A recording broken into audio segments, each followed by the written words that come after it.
بسم اللہ الرحمن الرحیم۔ السلام علیکم، میرے آپ سبھی سے التجا ہے کہ ایک مرتبہ درود ابراہیمی پڑھ لیجیے گا۔ بسم اللہ الرحمن الرحیم۔ اللہم صلی علی محمد وعلی آل محمد کما صلیت علی ابراہیم وعلی آل ابراہیم انک حمید مجید۔ اللہم بارک علی محمد وعلی آل محمد کما بارکت علی ابراہیم وعلی آل ابراہیم انک حمید مجید۔ بسم اللہ الرحمن الرحیم۔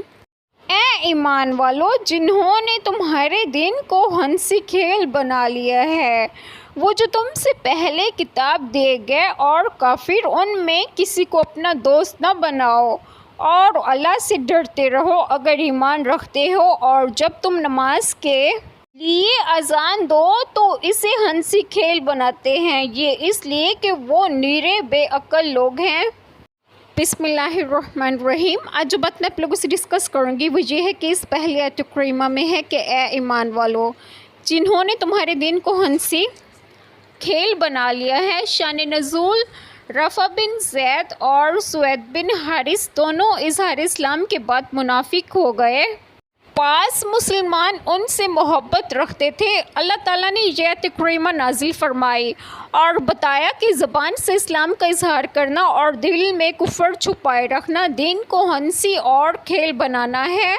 وہ جو تم سے پہلے کتاب دے گئے، اور کافر یعنی بت پرست مشرک جو اہل کتاب سے بھی بدتر ہیں، ان میں کسی کو اپنا دوست نہ بناؤ، اور اللہ تعالیٰ سے ڈرتے رہو اگر ایمان رکھتے ہو، کیونکہ خدا کے دشمنوں سے دوستی کرنا ایماندار کا کام نہیں ہے۔ اور اس سے اگلی آیت کریمہ میں ہے کہ اور جب تم نماز کے لیے اذان دو تو اسے ہنسی کھیل بناتے ہیں۔ شان نزول قلبی کا ایک قول ہے کہ جب رسول اکرام صلی اللہ علیہ وسلم کا مؤذن نماز کے لیے اذان کہتا اور مسلمان اٹھتے تو یہود ہنستے اور مذاق اڑایا کرتے تھے۔ اس پر یہ آیت کریمہ نازل ہوئی۔ ایک قول ہے کہ مدینہ طیبہ میں مؤذن جب اذان میں اشہد ان لا الہ الا اللہ اور اشہد ان محمد رسول اللہ کہتا تو ایک نصرانی یہ کہا کرتا کہ جل جائے جھوٹا۔ ایک شب اس کا خادم آگ لایا اور وہ اس کے گھر کے لوگ سو رہے تھے۔ آگ سے ایک شرارہ اڑا اور وہ نصرانی اور اس کے گھر کے لوگ اور تمام گھر جل گیا۔ وہ اس لیے کہ وہ نیرے بے عقل لوگ ہیں جو ایسی بے وقوفانہ اور جاہلانہ حرکات کرتے ہیں۔ اس آیت کریمہ سے معلوم ہوا کہ اذان نص قرآنی سے بھی ثابت ہے۔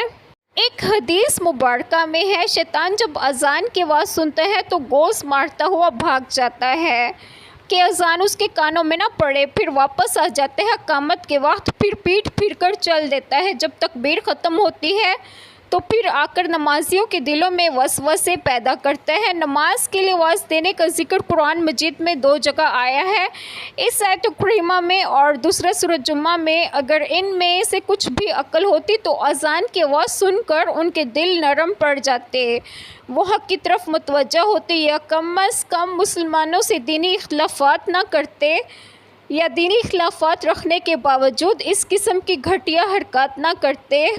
ایک چھوٹی سی دعا جو میں کروں گی کہ اللہ تعالی ہم سب کے تمام گناہوں کو معاف فرمائیں اور ہمیں اس صراط مستقیم کی راہ پر گامزن کریں، اور آپ سب کی تمام جائز دعائیں قبول فرمائیں، اور جو لوگ بے اولاد ہیں انہیں نیک اور صالحین اولاد عطا فرمائیں، اور جو لوگ بیمار ہیں انہیں صحت و تندرستگی عطا فرمائیں، اور آپ سب کو آپ کے گھروں میں خوش و خرم رکھیں اور صحت و تندرستگی بھی دیں۔ آمین۔ جزاک اللہ خیر۔